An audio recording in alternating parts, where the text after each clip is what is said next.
nós terminamos o culto domingo passado, eu entendi que Deus falou no meu coração que nós devemos continuar falando. Eu falei para minha esposa, disse, olha, eu devo continuar nesse texto próximo domingo, porque Deus quer continuar falando com o seu povo através dessa palavra.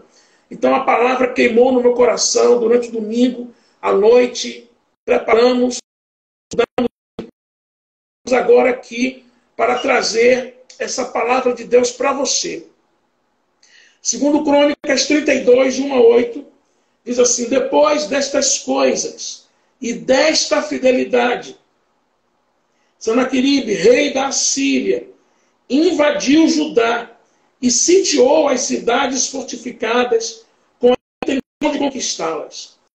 Quando Ezequias viu que Senaqueribe tinha resolvido atacar Jerusalém, decidiu em consulta com seus oficiais e os seus homens valentes tapar as fontes das águas que havia fora da cidade, e eles o ajudaram.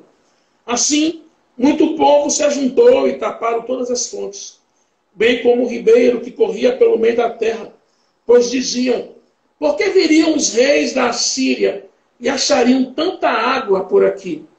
Ezequias se animou, restaurou a muralha da cidade e construiu torres sobre ela.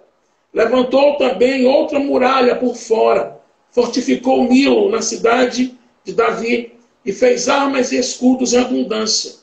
Pôs oficiais de guerra à frente do povo, reuniu-os na praça, junto ao portão da cidade, e lhes falou ao coração, dizendo, observe que o texto diz, que Ezequias lhes falou ao coração, dizendo, sejam fortes e corajosos, não tenham medo, nem se assustem por causa do rei da Assíria, nem por causa de toda a multidão que está com ele. Porque conosco está alguém que é maior do que o que está com ele. Com ele está o braço da carne, mas conosco está o Senhor, nosso Deus, para nos ajudar e para guerrear as nossas guerras. E o termina dizendo que o povo se animou com as palavras de Ezequias, rei de Judá, e que Deus aplique a sua palavra no nosso coração. Senhor, fala conosco por meio desta palavra, e que esta palavra possa ter no coração dos teus filhos o pavor, o temor, o medo, a insegurança quanto ao amanhã, e que essa palavra possa reacender neles a confiança de que mesmo em meio aos turbilhões, às turbulências da vida e às más notícias, o Senhor permanece com cada um de nós, porque com eles estão o braço da carne, mas conosco está o Senhor para nos ajudar e guerrear as nossas batalhas, as nossas guerras. Abençoa o teu povo, em nome de Jesus de Nazaré. Nós, quando lemos sobre Ezequias, nós entendemos e sabemos que ele foi filho de um rei chamado Acais, de um rei que foi muito perverso, um rei que foi muito ruim. Acais, com 20 anos de idade, ele começou a reinar em Jerusalém, e ele reinou por 16 anos. E esse Acais, nesses 16 anos, ele não fez o que era reto aos olhos do Senhor, como Davi, de quem ele descendia, fez. Antes, o que é que o Acais fez? O Acais fez, ele andou pelos caminhos dos reis de Israel, e além disso, ele fez imagens fundidas a Baalins, ou seja, fez várias imagens a Baal, que são chamados Baalins, e ele saiu colocando nos montes, nos outeiros, nos altos, para que o povo adorasse a Baal. Ele queimou incenso no vale do filho de Inom, e ele queimou os seus filhos nesse vale do filho de Inom, conforme as abominações dos gentios, que o Senhor tinha desterrado de diante dos filhos de Israel. Ele sacrificou, ele queimou incenso nos altos e nos outeiros, como também debaixo de toda árvore verde. Ele fazia os trabalhos dele, e ele sacrificava a esses ídolos que não são deuses, mas são falsos deuses. E como nós sabemos, por trás de todo ídolo mudo tem um demônio, tem o nosso adversário, que é Satanás, que aprisiona a pessoa. Então, por causa desse caminho tortuoso que o Acais caminhou, o que é que Deus faz? Deus traz sobre ele juízo. Porque Deus, ele dá tempo para que a pessoa se arrependa, mas ele executa o juízo quando não há conversão, quando não há arrependimento. E nós paramos para entender uma coisa muito importante, conforme nos diz o apóstolo Pedro, que o juízo de Deus começa pela igreja. Então, deixa eu te dizer uma coisa. Servimos a um Deus que nos ama, mas servimos a um Deus que tem por objetivo principal a nossa purificação. E por causa disso, vem um juízo sobre nossas vidas. Não parem, não esqueçam disso e não se espantem quando por Deus fomos julgados, disciplinados, castigados e corrigidos. Então, o que é que Deus faz? Deus, ele entrega o Acais aos sírios. Eles tomam o Acais, eles ferem o Acais com grande ferida. Ele também entrega o Acais aos reis de Israel, que é os reis do reino do norte. E o que é que nós aprendemos aqui? Que todo caminho tortuoso nos leva a consequências drásticas, e principalmente quando é algo cometido por pessoas que vão causar desvios daquilo que é o centro da vontade de Deus. E aí quando Ezequias ele entra, ele governa, o que é que ele faz? Ele efetua uma grande reforma. Essa reforma que Ezequias efetua, de Segundo as Crônicas, até o capítulo 31. E o que é que você observa? Primeiro, a coisa que ele faz é que no primeiro mês do primeiro ano do seu reinado, ele abriu as portas do templo, ele removeu as impurezas e imundícias que estavam ali. O que é que eu aprendo com isso, pastor? Que quando nós estamos fazendo uma reforma espiritual, devemos começar aquilo que é principal, que é a nossa vida com Deus. O templo, naquele período, representava o centro espiritual de Israel, do povo de Israel. E o que é que ele faz? Ele reabre, porque o templo estava fechado, não havia sacrifícios, não havia adoração, o povo não tinha mais um caminho norte a seguir para entrar em comunhão com Deus. O que é que Deus faz? O primeiro primícia, tá? Quando nós fazemos uma reforma, as primícias da nossa vida devem ser restauradas para o Senhor.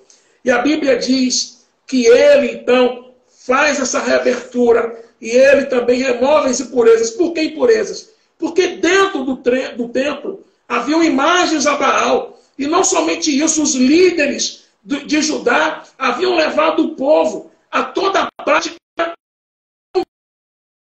dentro do templo, lugar que deveria ser separado para fins puros e santos.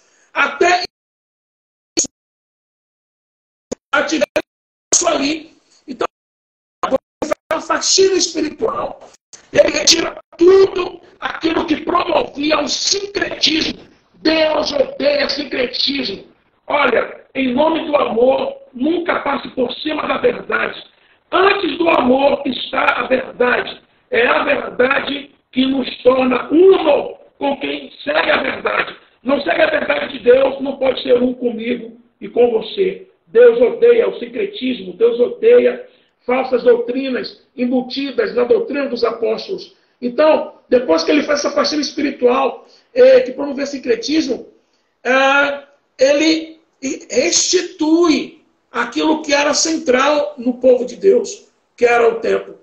Segunda coisa que ele faz é que ele promove um culto e uma liturgia que honrasse a Deus. Ele abre o templo e agora ele segue os padrões e ele Deus através de Moisés o povo se chegasse a ele, holocaustos, sacrifícios, sabe, queima de incenso, tudo isso ele fez. Terceira coisa que ele fez é que ele organizou o turno dos sacerdotes e levitas.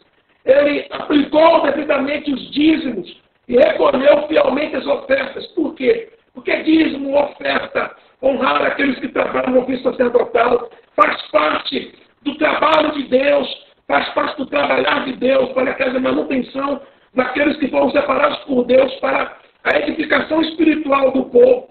A quarta coisa que ele faz é que ele promove a unidade no meio do povo. E como é que ele faz isso? A Bíblia diz, no versículo capítulo 31, que ele deu ao povo um só coração. Olha que bênção! Quando o povo começa a fazer, sabe, a reforma espiritual e coloca as coisas no lugar e que ele, assim, é purificado, o povo que está seguindo acaba tendo um só coração. E esse coração vem por meio de um avivamento. Talvez seja isso que Deus queira dar para você nesse tempo de confinamento. Um coração que seja uno através do ensino da palavra, porque nós somos um só povo, confessamos uma só fé, um só batismo e temos um só Espírito Santo. Glória a Deus. Bendito seja o nome do Senhor. E aqui a última coisa que ele faz como reforma é que ele mandou que o povo de Judá celebrasse novamente a festa da Páscoa. Então o que é que ele faz? Eles imolaram o Cordeiro Pascal como um símbolo da redenção e libertação em Cristo Jesus. Então tudo isso Ezequias faz, capítulo 29 ao capítulo 31. E interessante é que o capítulo 32, no texto que nós lemos como base dessa ministração, a Bíblia diz que, a Bíblia começa dizendo assim: depois dessas coisas e dessa fidelidade, dessas coisas o quê? Do que eu acabei de relatar para você. Depois das coisas que ele fez, das reformas que ele efetuou e dessa fidelidade que ele teve demonstrada para com Deus, no seu zelo para com o Senhor, olha o que acontece. Veio Senaqueribe, assim que ele faz a reforma. A primeira coisa que se levanta é o inimigo dele. Veio Senaqueribe, rei da Síria, e entrou em Judá, e acampou-se contra as cidades fortes, e intentou separá-las para si. Vocês perceberam o que acontece aqui? Vocês perceberam o que é que o texto está dizendo aqui? Que após ele ter feito tudo certo aos olhos de Deus, o que ele recebe, na verdade, é um revide por parte do rei Senaqueribe. Quem é que Senaqueribe representa aqui, pastor? O inimigo das nossas almas. Porque você percebeu o que acontece também conosco. Porque isso aqui me mostra que é assim que acontece, que logo após fazermos aquilo que agrada ao Senhor, o que nos sobrevém é o revide do diabo para nos fazer parar. E eu tenho certeza que eu estou falando com pessoas aqui que já viveram essa experiência. Qual a experiência, pastor? De depois de terem feito tudo certo, fez uma reforma, começou a mudar a sua atitude, tomou um posicionamento, tomou uma atitude de vida. A primeira coisa que veio sobre essa pessoa foi um contra-ataque do diabo, de uma forma feroz, para lhe fazer parar, para lhe fazer murmurar, para lhe fazer repensar as coisas. E uma delas é cindir com as decisões corretas que tomou de agradar a Deus. Isso acontece com todos nós, irmãos. Esse princípio aqui é espiritual. E talvez está acontecendo com você nesse exato momento. Você está sendo bombardeado pelo diabo na sua família, sabe, nas suas finanças. E você, meu Deus, eu faço tudo certo. Você, então, aqui é representado por Ezequias. Se você vive essa experiência, Ezequias representa você. Se você está sofrendo, então, um contra-ataque, o que Senaqueribe fez, representa o que está acontecendo contra você. E o que é que eu aprendo aqui? E porque Ezequias representa a mim e a você, eu preciso entender as atitudes que Ezequias tomou quando ele viveu nesse contra-ataque de Satanás. Porque nós, quando nos deparamos com essas situações, nós temos dois caminhos a seguir. Quais são esses caminhos, pastor? Ou nós choramos amargamente e olhamos para as nossas quase inexistentes possibilidades, e chorar é o que o diabo quer que você fique fazendo. Choro do desespero, choro, sabe, do pavor, porque esse choro faz com que você desvie o seu olhar de Deus. Olha, fazer tudo certo não nos impede de sermos contra-atacados pelo diabo. Mas nós não precisamos e não podemos e não devemos ficar chorando amargamente como se já estivéssemos derrotados. Essa é a oportunidade de nos fortalecermos em Deus. Talvez você está lidando com enfermidade na sua casa, talvez você está lidando com Covid diretamente no seu lar, algo que aconteceu lá na China, em Wuhan, chegou na sua casa, e você está aí entristecido. Meu Deus, o que é que eu faço? Meu Deus, eu não tenho mais esperança. Não, você não pode chorar amargamente. Não foi o que Ezequias fez. Porque a coisa que ele fez, é essa segunda possibilidade que temos, é de nos fortalecermos em Deus e usarmos suas armas e estratégias. Deixa eu dizer uma coisa, esse é o tempo para você enxugar do seu olho toda lágrima e você se fortalecer no seu Deus e usar as armas de Deus, as estratégias dele. E é isso que Ezequias faz, quando ele percebe que Senaqueribe estava avançando com as suas tropas. Reuniu-se com o conselho de príncipes para traçar um plano estratégico a fim de barrar a invasão do inimigo. Então, que nós podemos agir? Quais são as atitudes que Ezequias tomou? Então, eu quero relatar aqui, porque eu quero trazer para a sua vida essas atitudes, para que você também faça a mesma coisa, porque Deus quer que você seja fortalecido no Senhor e na força do seu poder. A primeira coisa é que ele tapou as fontes. Ele tapou as fontes que poderiam servir de base de sustentação para o seu inimigo. Você está sendo retaliado. Esse momento é um momento de ataque contra você. Você precisa, então, tapar as fontes das águas. A Bíblia diz, nos versículos 3 e 4, que ele fala assim: resolveu de acordo com seus príncipes, os seus homens valentes. Aí ele começa dizendo: tapar as fontes das águas para a cidade. Por que ele faz isso? Porque a fonte é tudo aquilo que sai de dentro de você e dá base de sustentação para que o inimigo se fortaleça contra você por causa da legalidade que ele encontra na sua vida e assim obtenha vitória nas investidas contra você. Você entende isso aqui? Você está passando por esse momento de revide? Quais são as fontes que estão saindo do teu coração? Provérbios 4, 23 diz: sobretudo o que se deve guardar, guarda o teu coração, porque dele procedem as saídas da vida. Olha que coisa: ira, gritaria, mágoa, rancor, adultérios, prostituição, raiz de amargura, são fontes, são coisas que podem jorrar da nossa fonte, daqui do coração, sabe, de dentro de nós. E o Tiago, quando ele fala sobre isso, Tiago, filho de Maria com José, e meio irmão de Jesus, ele diz, ele chama isso de mau desejo. Você pode ver isso em Tiago, capítulo 1, versículo 14 e 15, quando ele fala sobre a tentação que é gerada dentro de nós. Ele diz assim: ao contrário, cada um é tentado pela sua própria cobiça, quando esta o atrás e seduz. Então, cobiça, depois de haver concebido, dá luz ao pecado. E o pecado, uma vez consumado, gera a morte por causa do nosso mau desejo. Talvez você tenha um mau desejo, você está sendo atacado nesse momento. Esse é o dia de tapar as fontes. Devemos tapar as fontes da nossa vida, que dá sustentação ao diabo contra nós, é o que vem de dentro de nós e sai para fora. A segunda coisa que ele fez é que ele se fortificou. Você tem que se fortificar em Deus. Você tem a obrigação de orar sempre, não esmorecer nunca. Mesmo em meio às dificuldades que você está enfrentando. Porque o teu socorro vem do Senhor. Ele é o teu auxílio, Ele é o teu sustento. E você precisa se fortalecer em Deus, fazer o básico. Qual é o básico, pastor? Orar, ler a palavra, momentos assim como esse de culto online, se preparar como quem estivesse na igreja, transmitindo o culto. Para quê?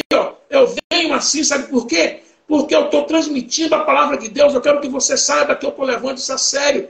Eu estou aqui de terno, gravata. Por quê? Para que você entenda.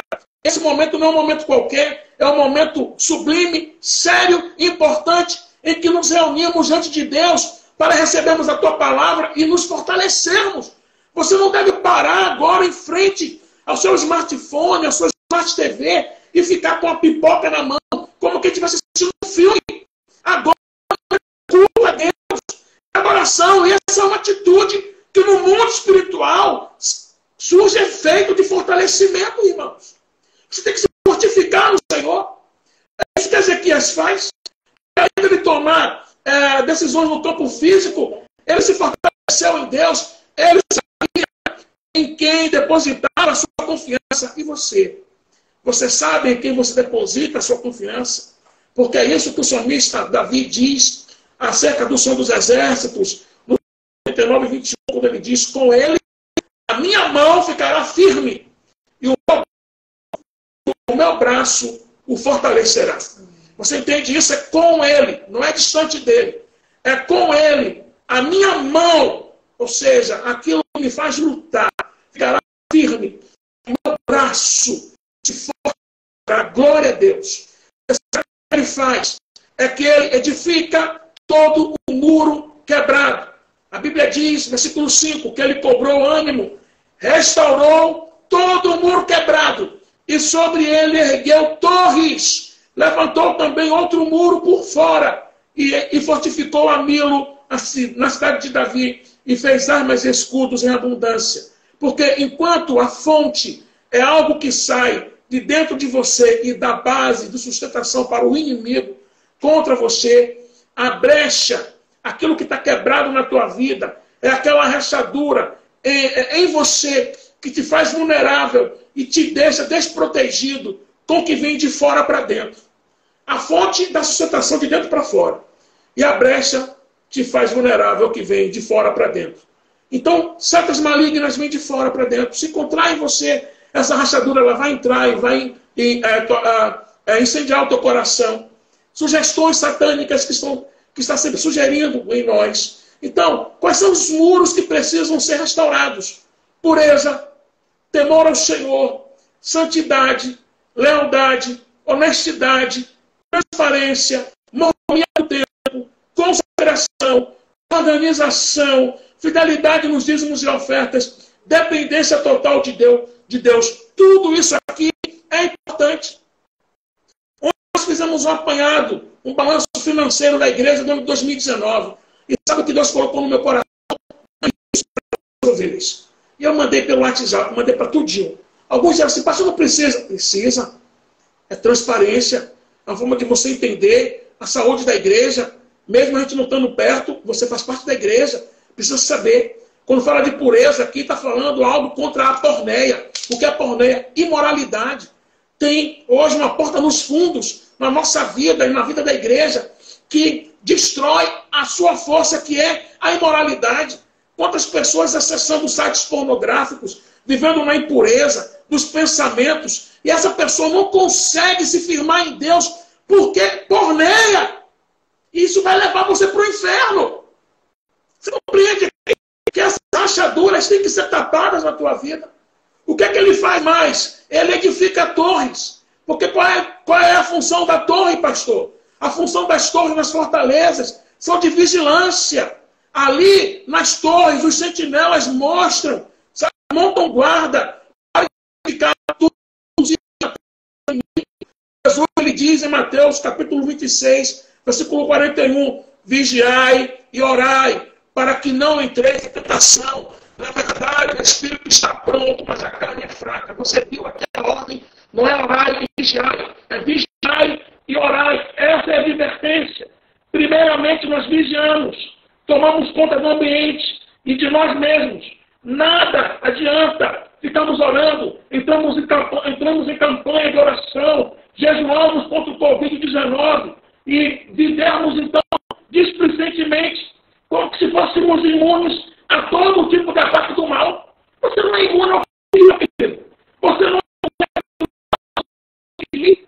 E se coloque em oração e entenda o tempo que você está vivendo. O tempo que você está vivendo é tempo de deixar de ficar perto e se proteger. Por quê? Porque o prudente vê o perigo e se esconde. Está em Provérbios isso. Mas o desavisado, não seja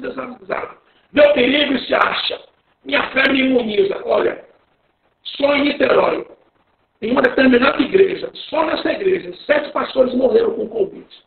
A fé não nos imuniza, mas a fé anda junto com a prudência, e você tem que ser prudente. Então, erga torres, ok? Ele levantou outro muro para fora. O que significa isso, pastor? Que além dos muros principais, ele levantou outros muros ao redor da cidade, para que estas se tornassem intransponível. Você compreende isso aqui? Você tem que levantar muros para que você tenha um acesso intransponível sobre a sua vida. Em Isaías capítulo 26, versículo 1, o Senhor faz a mesma promessa para o povo de Judá, se eles permanecessem fiéis e confiantes nele. Ele diz assim: naquele dia se entoará este cântico na terra de Judá. Uma forte cidade temos, a quem Deus pôs a salvação por muros e antimuros. Olha que coisa. Você compreende isso aí? Por muros e pelos muros, antes dos muros. Então você tem que levantar isso, e é o que Ezequias fez. Sexta coisa, é que ele fez armas e escudos. Nós devemos nos equipar da armadura de Deus, conforme nos ensina Efésios 6, de 10 a 20. Efésios 6, eu fiz uma série de estudos sobre cada armadura, e uma das coisas que Efésios 6 nos ensina é que devemos tomar toda a armadura. Não são algumas armaduras, não é a maioria das armaduras. E Deus, eu sempre digo isso e repito, Deus não nos dá um pijama para dormir quando a gente se converte. Ele nos dá uma armadura para vestir, e é toda a armadura de Deus, ok? E o que é que ele faz mais depois de tudo isso? Ele soube se apegar às promessas de Deus. Se apegue a essas promessas. Conheça a Bíblia. Se apegue à promessa de Deus que diz que Ele estaria com você em todo o tempo, mesmo nesse tempo tão difícil. Deus está com você, Ele cuida de você. É por isso que na próxima live você vai colocar aqui, você é minha ovelha, tá? Outras ovelhas, outros pastores estiverem aqui conosco, mas quiser também compartilhar, será uma bênção. Mas vai colocar aqui ao menos uma bênção que nesses 2 meses e 9 dias Deus te deu. Por quê? Porque eu sei que Deus cuida de você. Eu sei que Deus não desamparou você. Que você pode não estar trabalhando, mas o teu sustento vem do Senhor. Aí ele se apega às promessas de Deus. O que é que ele faz? Versículos 7 e 8, eu já estou terminando essa ministração. Diz assim: esforçai-vos, tende bom ânimo. Você tem que ter bom ânimo nesse tempo. Não temais o Covid. Nem vos espanteis por causa do rei da Síria, ou por causa das dificuldades que você está enfrentando. Nem por causa de toda a multidão de notícias ruins que você é bombardeado todos os dias. Aí ele diz: por causa da multidão que está com ele. Por quê? Porque há olha, você com Deus é a maioria. Pode vir uma multidão contra você. Você junto com Deus é a maioria. Se Deus é por nós, quem será contra nós? Porque há um conosco que é maior do que o que está com ele. Com ele está a força do braço, da carne. Mas conosco, o Senhor, nosso Deus, para nos ajudar. Deus é o nosso auxílio, refúgio, fortaleza, socorro, bem presente na hora da angústia. Te digo mais, a história nos diz que é esse Salmo 46 que Ezequias lê diante do povo, quando diz que Deus é nosso refúgio e fortaleza, que é um texto de força, auxílio e assim, conosco, o nosso Deus para nos ajudar e para guerrear nossas guerras. E o povo descansou nas palavras de Ezequias. E você deve descansar nas palavras do Senhor, transmitida por esse homem de Deus que vos fala. Não porque eu sou alguma coisa, mas porque o Deus que está em mim é todo-poderoso e me usa para transmitir essa palavra para você. Então, somente a certeza de que o próprio Senhor é quem guerreia as nossas guerras já serviu bastante para nós. Ele nos capacita, nos dá estratégias, nos equipa com as armaduras necessárias, mas também nos promete pelejar em nosso favor. Então, o que é que eu quero dizer para você, encerrando essa primeira live? Não amoleça o seu coração. Não amoleça o seu coração. Provérbios 24:10 diz E se te mostrares frouxo no dia da angústia, a tua força será pequena. Não lance seu coração, fortalece em Deus. Segundo, não temas. Por que não temas? Porque o próprio Senhor diz em Isaías 41, 13. Não temas, porque eu, Senhor teu Deus, tomo pela mão direita e te digo, não temas que eu te ajudo. E não se aterrorize.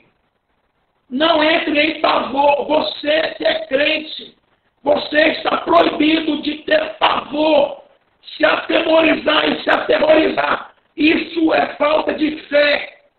Você pode não saber como vai acontecer, mas você tem que saber que Deus vai fazer. Por quê? Porque 1 Tessalonicenses 5:22 diz: abstende-vos de toda a aparência do mal. Vindo o terror ou qualquer seta inflamada do diabo, a melhor maneira de se livrar do mal é vigiar para que esse mal não entre em seu coração. Pois inimigo do temor, hei de confiar no Senhor. Glória a Deus. Glória a Deus. Não esqueça que o Deus de paz em breve esmagará Satanás. Essa live aqui no Instagram está terminando. Nós vamos retornar com a segunda live, com a missionária aqui na frente. O Diogo vai estar louvando ao Senhor e você vai estar colocando agora seus motivos de gratidão. Em nome de Jesus, na segunda live você coloca. Deus abençoe. Em nome de Jesus.